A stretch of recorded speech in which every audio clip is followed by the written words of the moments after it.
What's going on, everyone? Welcome to another episode of Conspiracy or Just a Coincidence. I am your host, Jack Allen. Please make sure to follow me on Twitter, like and subscribe. If you want to support the show, you can. I have that link in the Twitter bio, or if you could just retweet the show, that would be so thankful. Anyone that gives a like or anything like that on the Apple Podcast, I will shout you out, and I'll also shout out. But the first one, if you guys do it, put your Twitter handle so I can give your Twitter handle a shout out or whatever platform you use. But mad at us because they ain't us.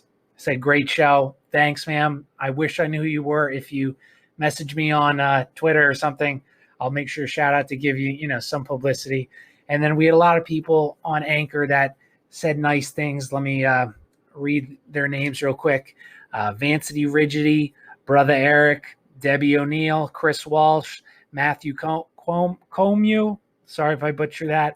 And so thanks so much, guys. If you, like I said, if you rank me or give me a comment, I'll shout you out on the show.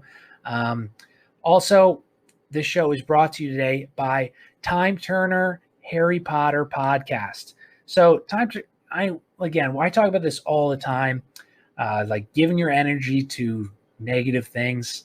I don't know if you guys are like me, but I loved Harry Potter growing up. Every new episode or new book was like, I couldn't wait. I couldn't wait. I would try to read it slow. It was so exciting. So this podcast is an in-depth view of Harry Potter. It just kind of retouches everything and heavy analysis. And it's so nice to listen to stuff that, again, are like grassroots people. Like Hollywood try to push their ideas down our throats. Like, I can't give them anything. I used to love movies. So done with them.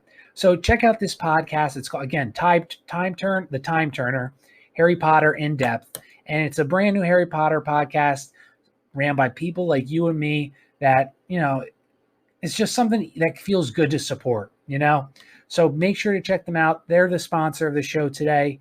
And check them out. Again, and I'll link them in the description of the episode as well. So everyone, follow, like, subscribe. Please enjoy the episode. This is with Ken and me, and I'll link his stuff there too. He's a super, the most logical conspiracy theorist or truther that I've ever heard. Check out his books. He's on Kindle Unlimited. And all right, that's pretty much it. Again, one more time, that podcast is Time Turner, Harry Potter in Depth, and on all podcasting platforms. So check them out. All right, guys, enjoy the show. Bye. All right, everyone, welcome to another episode of Conspiracy or Just a Coincidence. Today, I have a guy named Ken Ammi who has written a book on pretty much every wild conspiracy topic possible. So, Ken, thanks for coming on the show. How are you doing today? Thank you for having me. Yeah, of course. But you really do have, I guess you guys need to check out all his books. Like, everything that's cool, Ken, you have written about pretty much. So what got you started into this journey? Oh, that could be a long, complicated story, but basically, it just came out of my own desire to find the truth. And I can actually pinpoint the moment when I became what I call a true and honest skeptic, meaning as opposed to cynic. Because I know a lot of people call themselves skeptics, but when it comes down to it, they really mean cynic, right? So the difference being, a skeptic will say, "I will not believe until," where the cynic says, "I will not believe," period. Right. Yeah. Now, for me, it happened when, so where I was born, there's no tooth fairy. We have what's called the teeth mice. Where were you born? Argentina. Oh, wow. Awesome. All right. Yeah. Cool. Okay. So we have the knockoff, right? We don't have a beautiful fairy. We have vermin who crawl on your bed at night and retrieve your teeth. So it serves the same function though. Yeah, but then when I was a child, before double digits, when I found out that it was not true, it was actually just my parents doing it, then that really hit me deeply.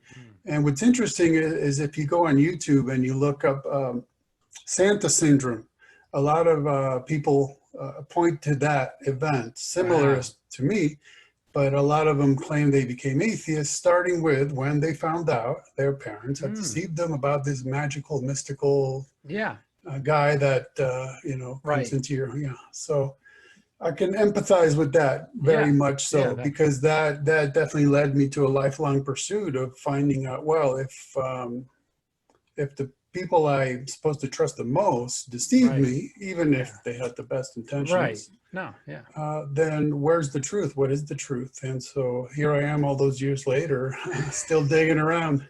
Well, did you start off as like a religious person? Because you do a lot of work like in biblical texts and stuff like that. So are you like, would you consider yourself a Christian, or what's kind of where are you at religiously?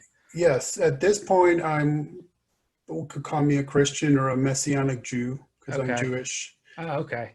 Yeah, but I'm Jewish Christian, sometimes called Messianic Jew. There's different terms that people like me could use, but I definitely started 100% opposite of that. Because it's another long story, but yeah, we got time, man. Cool. I started out secular, so completely secular, 100%. What does that mean? Meaning, I term it being raised according to the myth of neutrality. Okay. Right? So we're just going to be completely neutral in how we raise you, which really means you're being biased but don't want to admit it. Right? Yeah. Okay. Because you're purposefully leading the child in a certain direction. You're purposefully not telling them certain things. Right. Such as, hey, there's this theology stuff that people believe. No, none of that. Forget that. Okay. But at the same time, I eventually ended up in private Jewish school. And then I ended up having my bar mitzvah when I was in Israel. Okay. I always like to say I've only been to Israel once, but I was there for 2 months. So I guess that's like 10 trips worth. Yeah, that's a lot. That's a decent amount of time. Decent point. And so, yeah, I mean, I went from the exact opposite of what I am today. And I came kicking and screaming, by the way, and with my family thinking that I'm nuts now. Because all of a sudden I became concerned with truth and decency and, behaving properly and all this stuff. And what? Right.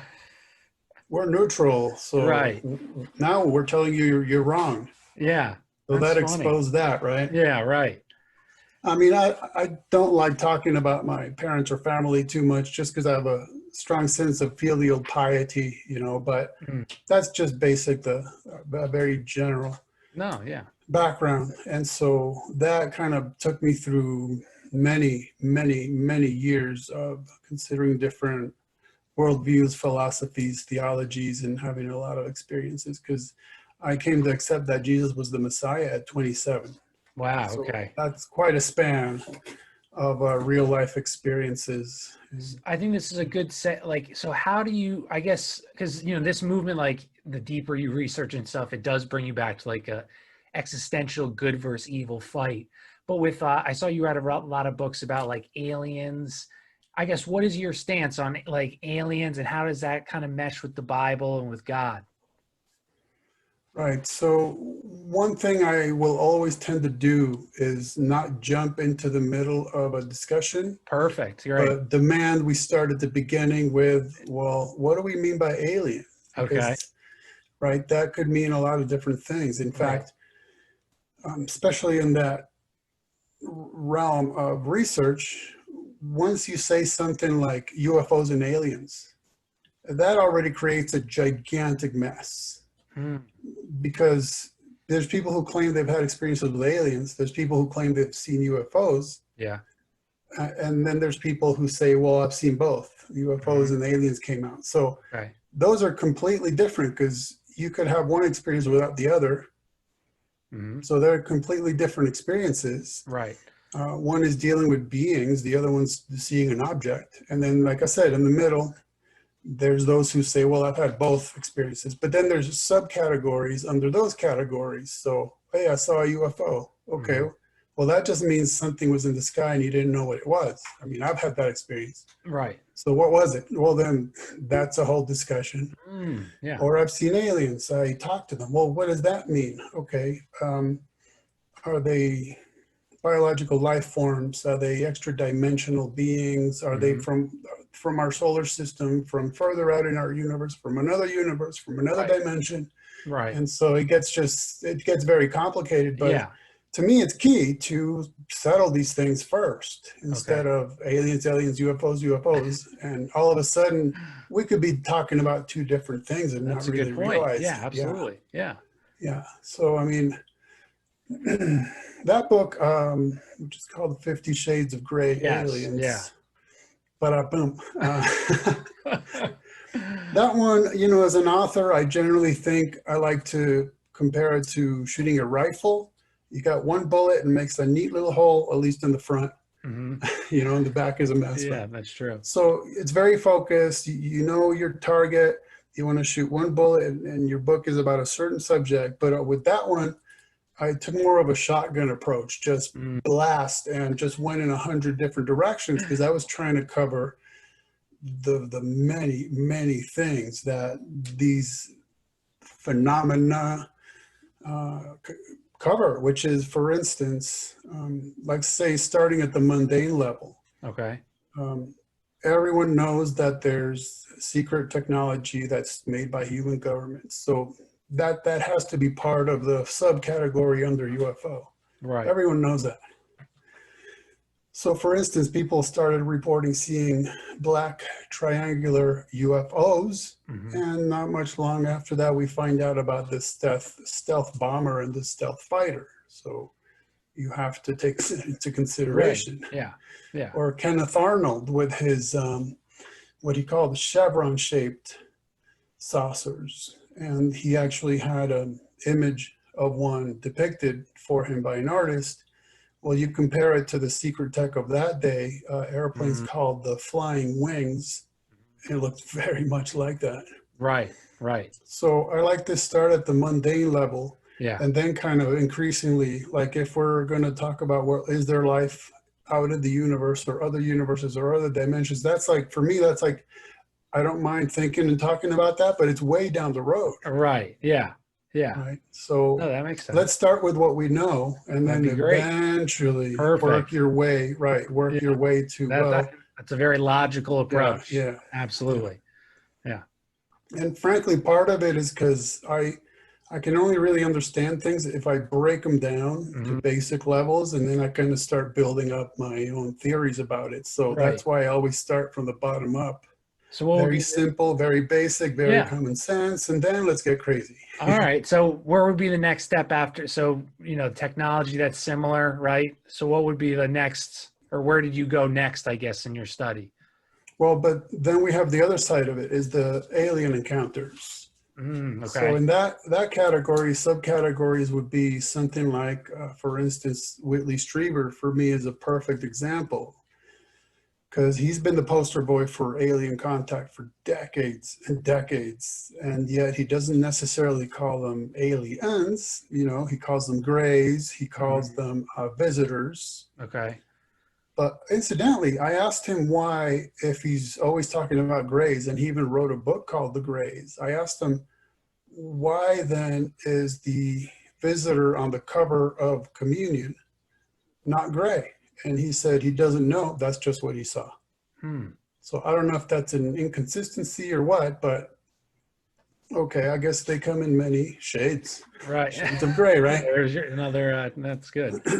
But see, Strieber, unfortunately, well, fortunately for me, a researcher, because it makes it easier, but unfortunately for him, I think that he tends to jump on the latest bandwagon, and he claims I've been there and I've done that. So for instance, when information started coming up about how there's a supposed face on the moon, all of a sudden he says, oh, you know what? I've been on the moon, and I remember seeing that. Yeah. It's like, well, okay, that's just too convenient for me. But he jumped on that bandwagon. And who do you talk to about this stuff? Who do you turn to? Well, Whitley Strieber, right? And so one fascinating thing is one day he starts talking about how he's got family ties to the military. My ears were perking up. Okay, I'm going to keep that in the back of my head and reference it. Oh, and also CIA. I'm like, oh, okay, this is interesting. And then one day he just flat out comes out with a whole talk claiming that he underwent MK Ultra mind control experimentation. Now, can we know whether that's true or not? Yeah. I don't think so. Right. But if you think about, well, is he being visited by multidimensional visitors from another time or place, or is he being messed with by the CIA or putting him under his hypnotic suggestion and all that? Well, again, let's start with the knowns. The knowns are, we know those experiments happen. Yeah. So why don't we start with, that could very well be the case. And then if you listen to him, you can pick up more hints of it. Like he says, well, I know I underwent those mind control experiments, but I also know that my experiences with the visitors are real, because whenever I had experiences with the visitors, people who saw me later that day noted that I was agitated. Okay, well, if you were going mind control experimentation, you'd likely be agitated on that day. Right. Yeah. Or then he talks about how one of the visitors was realizing he was very disturbed by their supposed gigantic, really dark eyes, you know. And so he said one time they appeared to him wearing those ridiculously large gag, plastic glasses. Yeah. And again, I'm thinking, well, are these visitors going to the local carnival and, purchasing these ridiculous glasses to kind of make him feel better and make a gag out of it? Yeah. Or is it some, CIA chump saying, we're making this guy believe that he's talking to visitors with giant eyes. Let's just put on these ridiculous glasses so his blurred memory of this session will just be this image of a basic physiognomy, a very basic face. Yeah. With these giant holes for eyes, right? That makes sense, that someone undergoing hypnosis would remember something, not as specific as I can give you a description of the face that a cop could draw. Not a cop, but the people who are trained to draw those sketches for police. I can't do that, but I can tell you, well, they got big heads, almost no noses, very sort of generic, and big eyes. Okay, so again, and then there's something that I can never seem to get away from whenever I look into alien UFO stuff, and that's the occult side. And it's almost like inevitable. Yeah. So for instance, with Whitley Strieber, he claims his first experience was in his quote unquote meditation room in his house up in New York. And of course, when it became convenient, he says, well, but I actually then remembered it's been all the way since my childhood. Whereas Billy Meyer, another very famous long-term contactee, he said his first experiences were in an ashram in India. Jason Horsley, he said he had none similar experiences when he was living in some kind of a Buddhist retreat center. So it's almost inevitable. And then you have people nowadays who literally go out into the field in the middle of nowhere and call upon these things as you would a spirit. In fact, Sean Stone, right? Oliver Stone's son. Yeah, when he was doing the show Conspiracy Theory with Jesse Ventura. There's an episode where they go to Skinwalker Ranch. And then they're there at night and, they're just kind of filming to see if they'll see anything. And he's kind of going like this. And they're like, what's going on, Sean? What are you doing? He says, I'm calling the spirits. Wait a minute. This is supposed to be about aliens. Why are you meditatively calling on spirits to show up? So it's all very bizarre, but that's an aspect of it you can't ever seem to get away from. Well, I think like Jack Parsons, didn't that he used to do those things, and they after that the whole like UFO thing kind of blew up, right? Like half in the 30s, 40s, that's when the UFO sightings kind of started occurring, right? Right. That's one of those things that, again, you can kind of draw a basic timeline. Can you Okay. prove every point Right. in that timeline? No, but the Yeah. story goes that he and L. Ron Hubbard, Right. who was the founder of Dianetics and later Right. the Church of Scientology, Yeah. were performing rituals, particularly trying to contact the Scarlet Well, they had a cohort they called the Scarlet Hmm. Woman, and the Babylon working. They were trying to create some kind of being, and so the story goes. They opened a portal, they never closed it, and all of a sudden, in the 47 and thereabout, we started having a lot of UFO Right. related sightings. Right. For whatever it's worth, yeah, that's Yeah. the story. Yeah.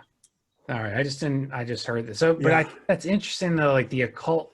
Do you, I guess, I don't know if I'm going to be jumping around, but like, do you think that the UFOs are tied to the occult, or do you think in just some instances? Well, definitely some instances, because again, when we say UFO, we mean 100 different That's things, true. Right. Okay. right? I Okay. mean, like I've seen a UFO. I didn't have anything to do with the occult. It's just, Right. it's like, hey, what's that? I have no idea what that is. Right. But there wasn't an alien experience attached to it.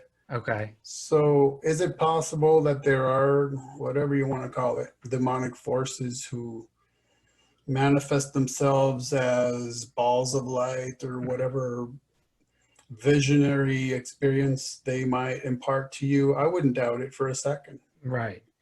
Oh, and then I guess I mean, some people in the conspiracy world believe or like are in the alien. I kind of follow some of the stuff in the alien world, and there's a lot of people that have all those stories, and I just don't know if I'm so as open minded as like how do you remain open minded listening to some of those because like you said, like they change it or like conveniently after something happens, like in Antarctica or inside the earth and all those stuff. Like, how do you know what I'm asking? Like, how do I you am. them?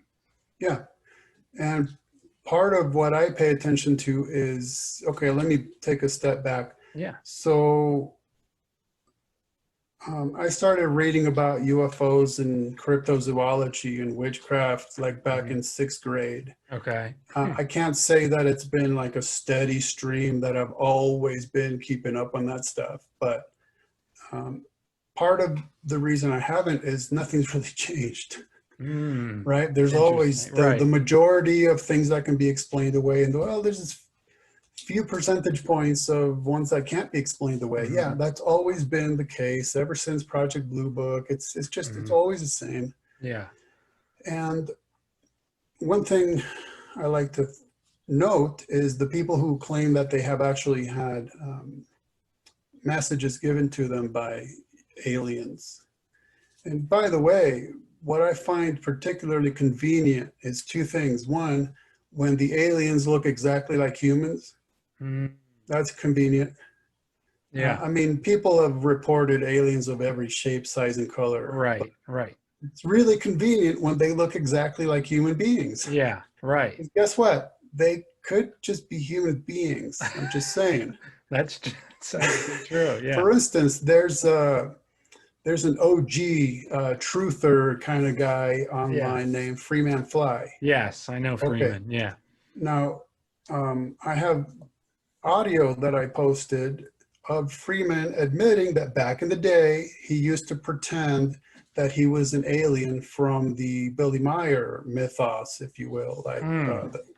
he would stand before crowds and pretend to be a Plagiaran and tell them, "Hey, I'm an alien," and whatever he would tell Huh. them. It's So that's wild. just one of the examples of, hey, Right. when an alien looks exactly like a human being, There's a it's good. Yeah. like it's like a bad, you might be a redneck joke. Right. You might be a human being if you look Yeah. exactly like a human being. You're right. You might, yeah. Yeah. I mean, Yeah. you might. But what I was getting at is, another thing.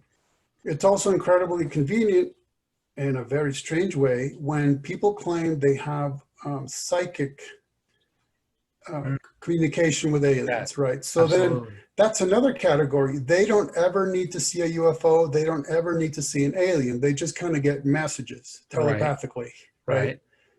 So how come their shtick is exactly the same as the psychics who claim that they contact the dead? How come it's the same exact thing? That's a good point. Yeah, it's the same, right? It is.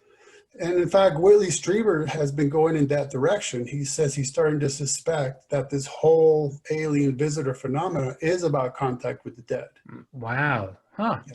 That's interesting viewpoint. That was mind-blowing that he's going in that direction. Yeah. Right. But, okay, the thing is the messages that aliens give us, they, beyond all the fluff and puff, and there's a ton of fluff and puff, because for whatever reason, aliens like to speak in New Age terminology. Huh. Oh, and with British accents, by the way. You know, you don't ever hear an alien going, we done landed here. That's true. That's pretty good. They never talk like that. No, that's pretty good.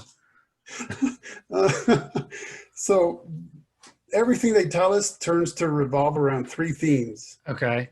And now they're the perfect form of misinformation because I agree with all the three main things they have to say, but I don't agree with their solution. Okay. So one is you humans are constantly battling each other over politics. Governments, within governments, nations. Definitely agreed. Yes. You humans are always battling each other over theology. That's a long history of that. Gotcha. You humans are polluting your planet. You're destroying your planet. Again, gotcha. Yep. I'm along with you. All three granted. Right. So what's their solution? Well, you form a one-world government, a one world religion, and you worship the earth as a deity. Yes. Okay, now, how come it's coincidental that... That is such a good point. Yeah, if I combine the books, the Bible books, first chapter of Romans, and then the book of Revelation, which talks about the goals of the quote-unquote Antichrist. Right. How come it matches that exactly? Yes. Well, that's an awesome point. That is such a, absolutely. And how come they travel from God knows where, the vast distances of the universe or another dimension to set us straight about our theology? What? So first of all, it's generally, incidentally, back to the occult thing, it's generally 99% anti-Christian. And then anti-anything, miscellaneous along the way. But that's something I can't avoid noticing. So again, this is really why you're coming here, to tell us Christianity isn't true.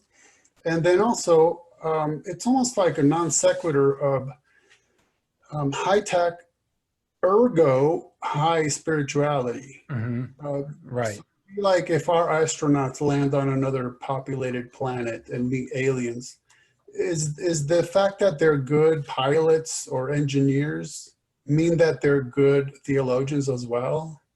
I mean, does that qualify them to speak to that other alien race about our theology? And interestingly enough, Carl Sagan got into that. If you read the book or look at the movie Contact, one of the reasons that the preacher man was not recommending that particular astronaut to represent us is because she was an atheist, and he was saying the majority of human beings are not atheists, so you're not a good representative of us. So it was fascinating that the atheist Carl Sagan picked up on that. These are the most logical ways to ever think of. Bring up like awesome points there. See, that's what I'm saying. If I don't break this down to just common sense, I just don't understand it. So that's why I like to start on this ground floor kind of stuff. No, those are all awesome. Like, you're so right. Like they're all like anti-Christian, one world, or most of them. Yeah. No, so I guess continue. Where did, like, is that enough building ground, or would you lead after that? Like, what was, I don't know. I'm not sure I would go much further beyond that. Okay. I mean, if you were to ask me if I believe there's life out there in the universe or other universes or other dimensions, who knows? Yeah. I don't know any better than anybody else does. Pretty much the only reason I would say yes is if I believe that some being who is supposed to be a quote unquote alien told me. Right. And I'm not just ready to believe them quite yet. Yeah. Okay. No, then I'd love to. So those are seriously the best way to logically think of that. I've never had that explained to me that way. That's really good, logical reasoning. So I also saw you read some books like, the spawn or the seed of the, like, Cain, Oh, the seed of, yes. so could you kind of, I know, like, Oh, an overview, yeah, but yeah, like, yeah. yeah. The book series, Cain as Serpent Seed of Satan. Yes. And Yes. I managed to write 5 books about just that Yeah, one I issue. saw. Yeah, I mean, it's all topics that I love. So I guess, it's, a good overview, or however you want to touch base on those. Yeah, well, so first of all, that's how I am, okay? I get obsessive, and I like to say, I mean, it's a healthy obsession. Yeah. So that's one of the reasons why I I don't speak on or research too many things at once, nor do I get myself into too many discussions online at once. Because if I'm going to research something, I'm going to dive in, I'm going to go down every rabbit hole, I'm going to look at the excruciating minutia and pull out every detail and resource I can find. And I can only do that for so many things at once. Right. Yeah. So I kind of have to pick my battle. So that's Right. why I ended up with 5 books, because I thought, well, let's see, this is the issue. Let's look at it. It claims that it derives from the Bible. Let's see what the Bible has to say about it. And then another book was because one of the proponents of that view, well, okay, I'm starting to refer to the view without describing what it is. So let's take a step All back. right. Cool. Cain as serpent seed of Satan. So the theory is that the Bible's book of Genesis, chapter 3, with the scene in the garden and the forbidden fruit and the eating of it, is all a huge metaphor for Eve having sex with Satan. So the tree, the forbidden tree is said to be Satan, the fruit is said to be sex, and so she partakes of that. Okay. And one thing that I like to point out to people who hold that view is, instantly I'll ask them, well, what makes you think that Adam had sex with Satan? And most of them are taken aback, like, I'm not claiming that. Yeah. Well, but he ate of the same fruit from the same tree. That's a good point. Yeah. Right? Right. Now, I have found at least one, what I call serpent seed theorists, who do say, yeah, that's what happened. So, I mean, at least that's consistent. Yeah. No, that's why. That's a good, again, very logical line of question. Right. So that's the claim. And then so Cain is said to be the son of Eve with Satan, and then Abel is said to be the son of Eve with Adam. Okay. Right. Unfortunately, you only need to read one single verse to disprove that, which is Genesis 4:1. It tells you straight up that Adam knew his wife and she conceived and gave birth to Cain. I mean, it's that simple. Right. And historically, that view, that theory, has been essentially a non-issue. I mean, historically, and I'm talking down through the millennia, the number of people who have held to it is just a handful. Okay. Really, it's probably one of those things that has become popular because of the internet and the ease of communication and the ease in building little circles, right? Yeah. But historically, it's an extremely rare claim, one that's very easily disproved. And then, of course, nothing is ever as simple as them saying, hey, I think this about Genesis 3, and here's why I don't think Genesis 4:1 actually says that. It's always a lot more things get attached to it to build an argument. And one thing that those theorists like to do, they'll play gotcha games. So they'll ask you a supposed gotcha question. Right. And if you don't know the answer, they go, well, ergo, therefore this theory is true. And so that's a fallacy instantly, because Right. I might not have a particular answer for you. So for example, why is it that Eve's punishment or curse for Right. having done what she did, why is it pain in childbirth? And if you say, well, I don't know, that God just chose that. Well, okay, but I can answer it for you. It's because the sin was sex. And so the punishment has to do with the result of a sexual union, right? Okay, even if I don't know why that was the curse, that doesn't mean that's necessarily the right answer, particularly when you don't detach it from everything else, but you keep it all together and say, well, but you know, there's what the Bible told us about the birth of Cain, and that doesn't fit. So for instance, why is Adam's punishment for what he did, his curse, is to now not be what I would call a gardener, like just as a hobby, but now he's actually going to have to work the land to get it to produce for him, right? And anyhow, just to give a quick answer to that, we're told so very little about Adam and Eve that I think, well, we should pay close attention to what we are told about them, because it's so precious little. And he is said to do exactly that. He is said to be put in the garden to keep and tend it. And she is called the mother of all living. So, well, there you go. Now you see why their curses are: one, working the land hard to get it to produce, and on the other hand, pain in childbirth. I mean, all you have to do is go by what we're told about them, and then you realize, okay, I still don't know exactly why, but the curses seem to have something to do with what we are told about them. And so one of the proponents of this view is a guy called Zen Garcia. And so he and I had very long and very detailed discussions about it. So one of the volumes is just our discussions, very interesting, our back and forths. Yeah. And then I found out that some white supremacists like to appeal to this theory because, incidentally, all you do is place yourself into the seed of God, and then anyone you don't like, you claim that they're serpent seed. So of course, pretty easy. Racists, racists say, well, we are the true Jews, and then everyone else is the serpent seed. So so one whole book was devoted to that issue, and that was a very disturbing book to have to write. No, but that's a good point. Everyone like that, I feel like all these are always like they're the chosen one and the other. So that's a great point that you bring up. That would make sense that would join that, subscribe to that way of thinking.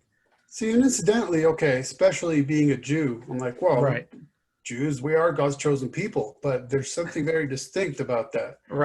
Is many cultures say, well, we're the chosen ones. We are whatever you want to call it, the sons of the gods or the sons of the aliens or whatever, because we're just the more evolved. We're the best. We're the greatest. We're the strongest. We're the smartest. Where God told us Jews, you're the least. You're the worst. You're stubborn.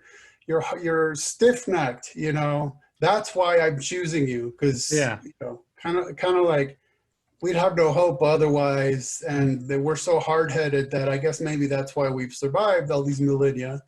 But so I kind of find it interesting that for us it's the opposite. We don't boast about being the chosen, or we shouldn't anyway. Because God's reasons are like, oh, goy vey, you guys, you're driving me crazy. I'm going to choose you and save you, because what other hope is there for you? Worse. So after your book, you didn't think that, so you came out with that's the story, like the seed of Cain was not what happened, or what was like the thing you kind of came up at the end with it? The whole thing is just contrived. Okay. I mean, you have to just artificially insert the idea that tree means Satan, fruit means sex. Yes. And so then you start tying things to that. I see. Okay. The curse is why did it have to do with them realizing they're naked? Why was the pain of childbirth? Why? And supposedly that answers all of that. But the thing is, biblically, the being of the seed of Satan and being of the seed of God is not genetic, but it's based on actions. I see. Okay. Right? And the good thing, incidentally, means if you find yourself being of the seed of Satan, you can convert, you can repent, right? Right. Whereas that's really the point. So, for example, when in the New Testament, Cain is called being of the wicked one. But then it tells you, and why was he of the wicked one? Because he slay his brother. I mean, in other words, because of the actions that he took. Right. Yeah. Right. And sometimes these theorists will say, oh, yeah, but I mean, why did he take that action? Why was he a murderer? He must have been born of the devil to commit sin. It's like, well, but Adam and Eve sinned and they were created directly by God. So none of it works. Yeah. None of it works. A lot of it sounds good. Yeah. Well, it does sound like wild. Yeah. Yeah. But it breaks down when you look at it very carefully. Man, you have your brain just works different than most people's. Honestly, that's great, logical. You know, I don't know what else to. Well, let me see. I'll tell you this about myself. For instance, I was talking to my brother one day, and he says, "I like to know a little bit about everything." And I go, "Well, I'm your opposite. I make sure I know a lot about a few things." Because I know I'm not the kind of person who can know a little bit about everything. That's just not me. Right. If I'm going to open my mouth and talk about something, it's because I'm sure I know what I'm talking about. And I've looked at it very carefully, where if you were to ask me any of 1,000 other things, I'd say, I don't know. I have no idea, nor do I care to talk about it because I don't know. Yeah. So that's why it might appear as if I got it all together. Yeah. No, that's or we awesome. talk about things I'm aware of. Yeah. Right. No, I think that's fair. You know, that's great. Are you aware of that TV show, Malcolm in the Middle? Yes. Yeah. Yeah. Well, because Malcolm, you know, he's really smart. Right. He's a genius. Yeah. But then he meets a kid who's younger and even smarter. So Malcolm tells him something like, "Oh, you know, when I have a thought, it's like that thoughts connect to another thought, and those thoughts connect to other thoughts, and they all start connecting to other thoughts. It can be exhausting. Yeah. Is your brain like that?" And the kid says, "No, my brain's more like a beehive, and each bee has a brain like yours." That's funny, man. That's great. Yeah. So and I'd like to stay like on. I saw one of your books also, Giants, and that's like a thing that, I mean, who doesn't like talking about giants, right? Coolest topic in the world. So what's the first step to discussing giants in your mind? What do you mean by giants? I get people by the way, because I could think of like 6 different definitions, right? So again, you're very right. We have like, you know, Yao Ming or Shaq. They're like, I guess I don't know. What's the way you define them? What's the ones in like the Bible or the Nephilim? Okay. Biblically, the word giant has nothing to do with height. Biblically. Very interesting. It's because that word, the English word giant, which is a vague, generic, subjective, and undefined term, it comes from the Greek gigantes, or sometimes gigas. But the gigantes means earth-born. Okay. Period. That's it. Huh. So the word itself has nothing to do with height. The reason that has been attached to mean something about height is because Greek mythology uses gigantes to describe the Titans. Okay, now you got a few sets of problems. There was not just one generation of Titans. Right. And the different generations were very different from each other.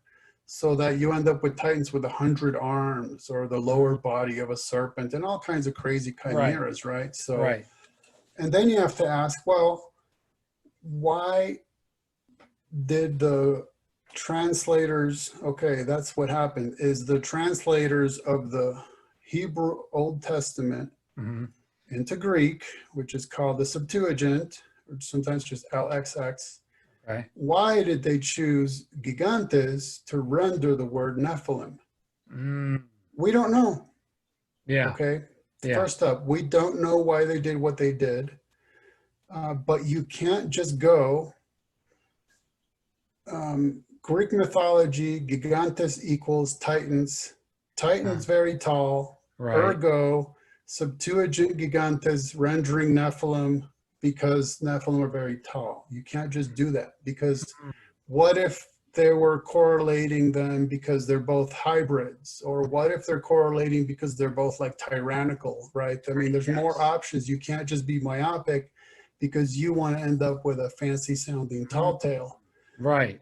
About Nephilim, right? And moreover, and more problematic, the Septuagint translators rendered Nephilim and Giborim and Rephaim as gigantes, all three of those words. Huh.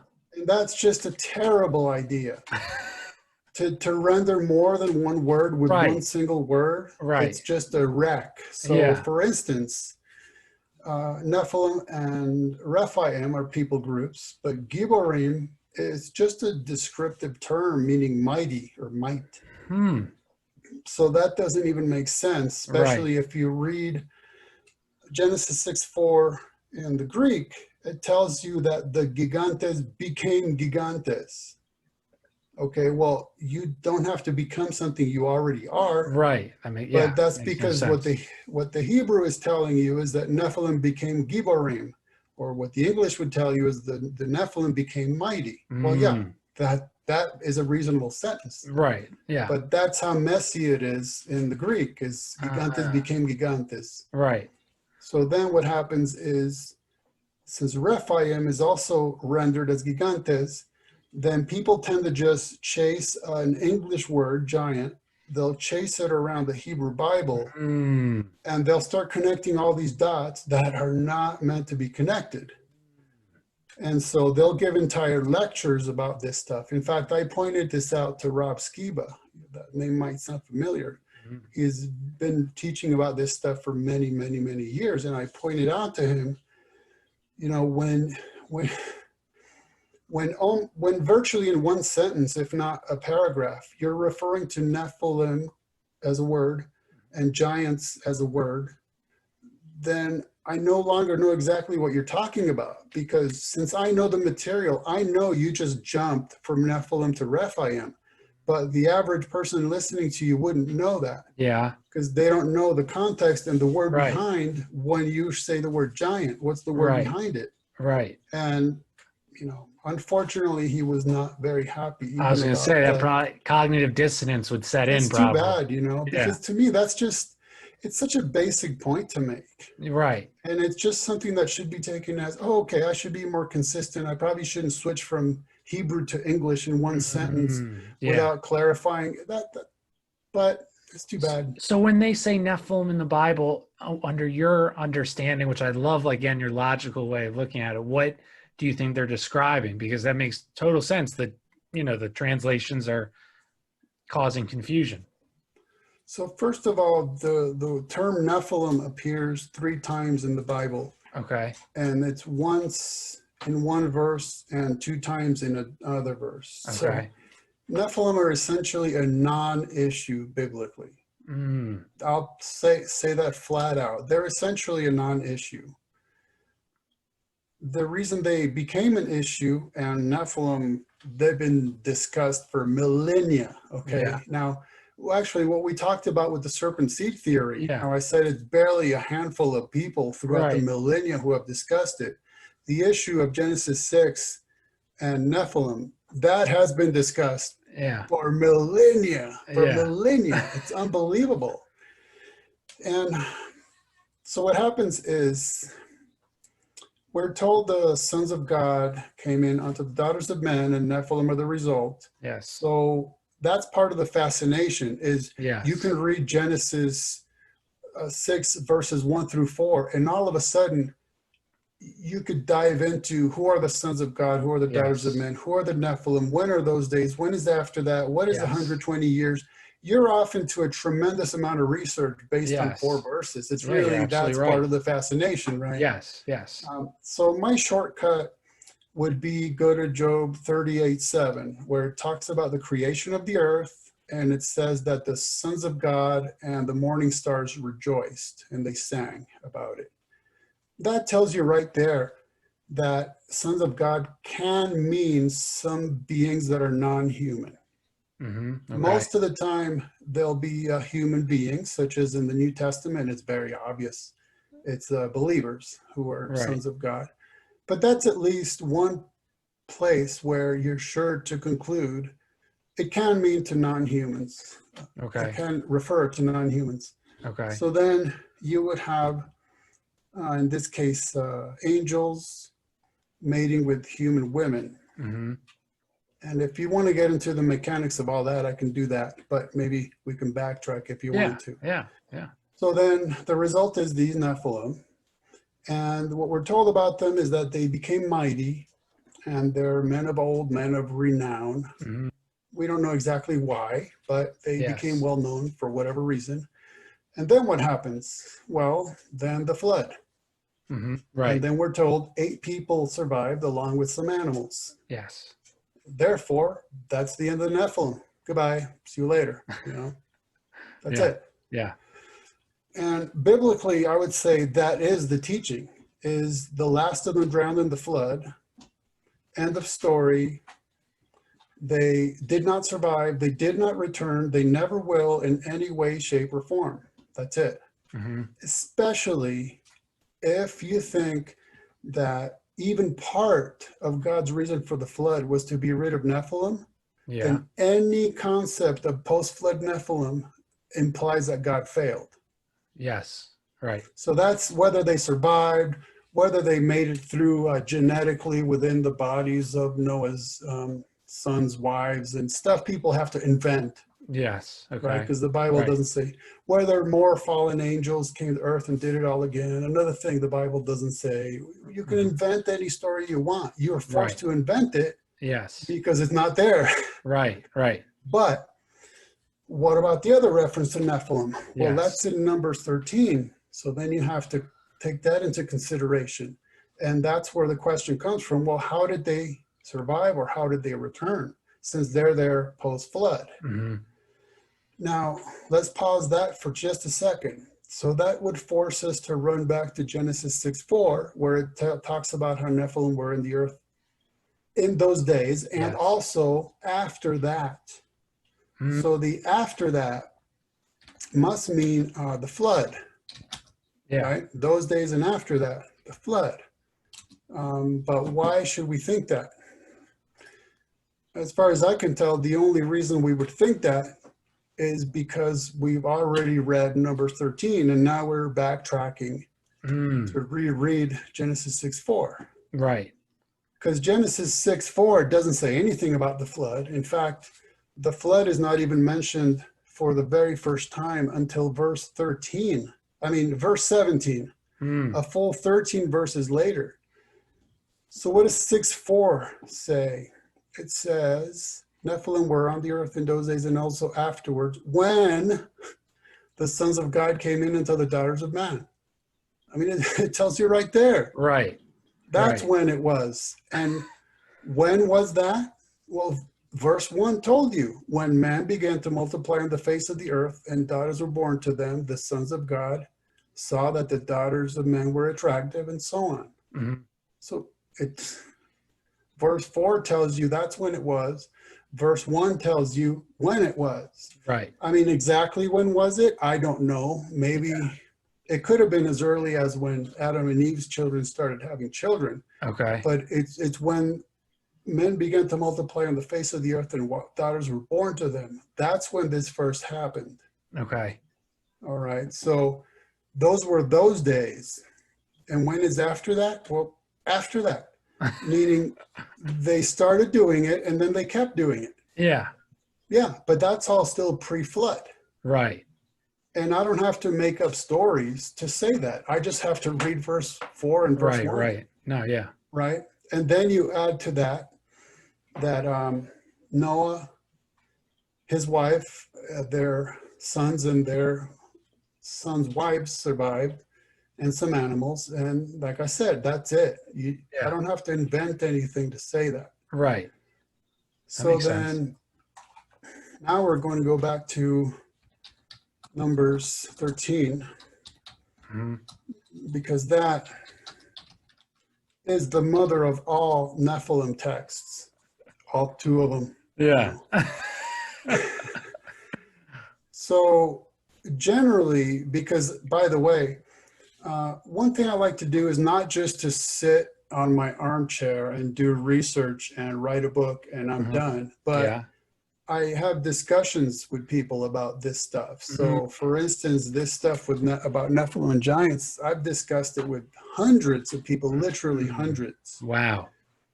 So I'm not just saying, here's my theory, and I'm an author, so you can't question me. No, I'm like, take me on. I mean, so people generally say Numbers 13:33. Yes, I could read one verse and come to a gigantic conclusion about it, but let's look at the narrative, right? So I'm actually going to walk through this because it's extremely important. Great. All right. So this is where Moses is told to send out spies to the land of Canaan, right? He sends out 12. And when they return after 40 days, I'm trying to find the exact spot, which is, I just passed it. Okay. They came back to Moses and Aaron and all the congregation of the people of Israel in the wilderness of Paran at Kadesh. They brought back word to them and to all the congregation and showed them the fruit of the land. Okay, first thing, show them fruit. Then they told them, we came to the land to which you sent us. It flows with milk and honey, and this is its fruit. Super. However, the people who dwell in the land are strong, and the cities are fortified and very large. And besides, we saw the descendants of Anak there, and the Amalekites dwell in the land of Negeb, the Hittites and Jebusites and the Amorites dwell in hill country, and the Canaanites dwell by the sea and along the Jordan. Okay. But Caleb quieted the people before Moses and said, let us go up at once and occupy it, for we will be able to overcome it, right? That's what God had told him to do. Right. So he's like, get her done. Yeah. Yes, a manuscript was just discovered, where in the Hebrew it says, get her done. Oh, that's funny. Okay, now, then the men who had gone up with him said, we are not able to go up against the people, for they are stronger than we. Okay. Now you notice in the narrative, something's happening here. They come back, they show the fruit. Hey, the land's great, but there's big cities, strong people. Here's the people we saw. Here's where they live. Everything's just accepted. Okay, as is, I call it the as is report. Then Caleb's saying, get her done. And these guys start saying, oh, no, we won't be able to do this. Now look at here, verse 32. So they brought to the people of Israel a bad report of the land. Some versions have an evil report. That they spied out, saying, the land through which we have gone to spy it out is a land that devours its inhabitants, and all the people we saw in it are of great height. And there we saw the Nephilim, the sons of Anak, who come from the Nephilim, and we seem to ourselves like grasshoppers, and so we seem to them. Okay. So, for one, this claim is coming from men who were unfaithful because they were not willing to do what God commanded them to do. And they're disloyal for very much the same reason. The Israelites were supposed to go in there and they're saying no. Then we're specifically told that at that point, they brought a bad or evil report. That's why the report before it was an as-is report. It's totally accepted. Now Moses is like, well, hold on a minute. They presented an evil report. And now, if you think about it, these guys are itinerant wilderness tent dwellers, right? And all of a sudden, they're confronted by large, well-fortified cities that are protected by strong people, and they're like intimidated. Okay. Yes. Obviously, right? So because of that, because of their fear and their disloyalty and unfaithfulness, then they invent this bad report. Now, if you notice, initially they spoke well of the land, right? Right. Yes. Milk and honey. Yes. Great. Yes. But now, the land devoured its inhabitants. Yeah. Okay, so wait, now you just contradicted yourself right there. Yeah. Right? Okay. Before, twice, they mentioned that the people of the land are strong. Now they decide all the people of the land we saw are of great height. Okay, so now you embellished your report right there. Yeah. Before, they specify every people group they saw. The Anakim, the Amalekites, Hittites, Jebusites, Amorites, Canaanites, and they specify where they live in the Negev, in the hill country, by the sea and by the Jordan. All of a sudden, we forgot to mention, there we saw the Nephilim also, by the way. Yeah. Well, I mean, I would think if you saw these creatures that were so incredibly gigantic, you would run back into the camp and you'd go, OMG, you won't believe what we saw. Yeah. You know, the ancient Hebrew equivalent of OMG, OM Yud, right? Yeah, there you go. But instead, they go back into the camp, hey guys, check out this fruit. Right. Come on. I mean, they would have done the reverse of what they actually did if they had actually seen what they claimed to have seen. Right. So then they claim the Anakim are related to Nephilim, and they claim that the Nephilim are very, very tall. Now, those are three things about which the whole entire rest of the Bible knows nothing. That there's post-flood Nephilim, that they're related to Anakim, and that they're very tall. That doesn't exist anywhere else. So, I mean, this is one of the most problematic statements in the Bible. It's just filled with, it's contradictory and embellishes. It makes unique claims, and they're rebuked for this. This is why the people of Israel had to stay out of the land for 40 years until that generation died off, because this faithlessness and disloyalty, being scared by this evil report.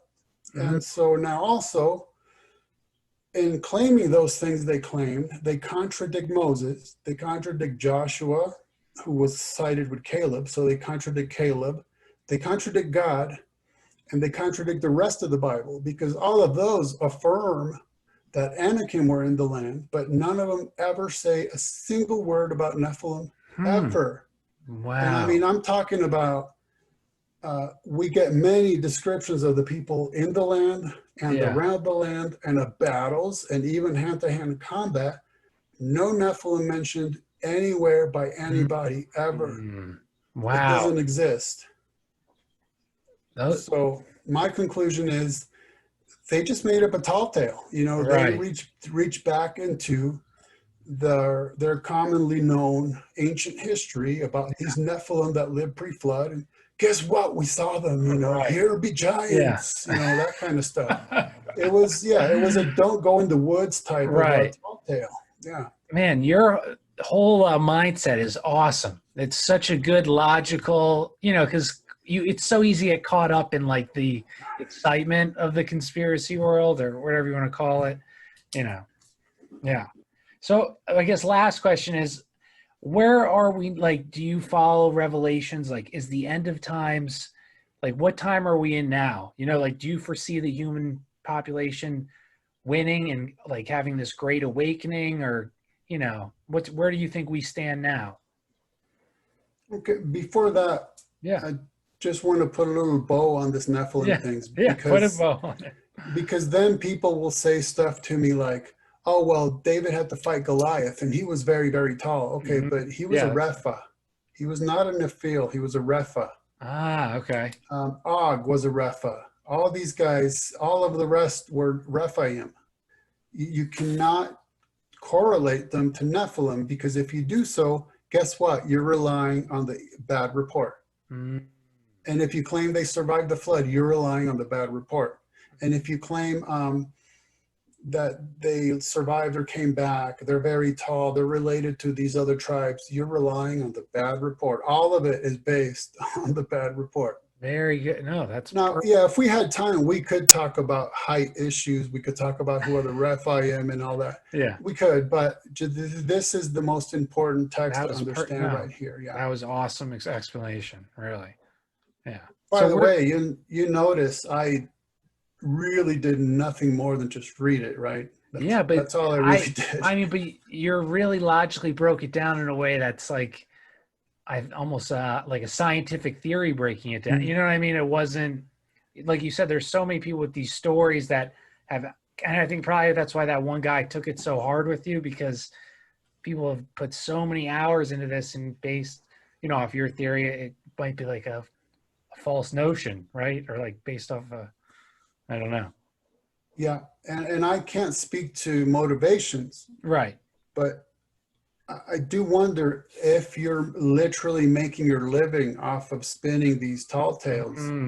How much integrity would it take for you to say, oopsie, I got this wrong. I mean, I don't know. I'm just throwing that out there. Right. And I hope that I would have the same level of integrity when people show me, you know what, you got this wrong. Yeah. I'm very open to that. So anyhow, eschatology, you know, last days, end times, that's not really my thing. Okay. I would say a couple basic things, which is, are we in the end times? Well, of course we are. They started 2,000 years ago. That's plain from Paul. Okay. In these last days. Okay. And whenever I point that out, people say, yeah, but do you think we're at the very end of the last days? Well, okay, that's a different issue. Yeah. Basically, what I get from Paul is specifically is the last days are, well, now that the Messiah has come, everything that happens after that is the last days. So are we nearing the very, very end of the last? I mean, I have no idea. Yeah. One of my problems is being careful that I'm not falling for what a lot of people call newspaper theology. Okay.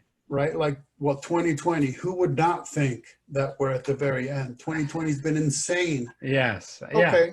But I can think of many times during history where there were really insane things going on, such as world wars, you know, such as plagues and all kinds of crazy battles and diseases and regimes and all that. And I'm sure they thought the same. So it's kind of a little too easy to say, because this is happening around me right now and I can see it. Yes. Therefore, by golly, this must be it. Okay. And it might be. Yeah. But I'm just saying that's one of my cautions. No, that's fair.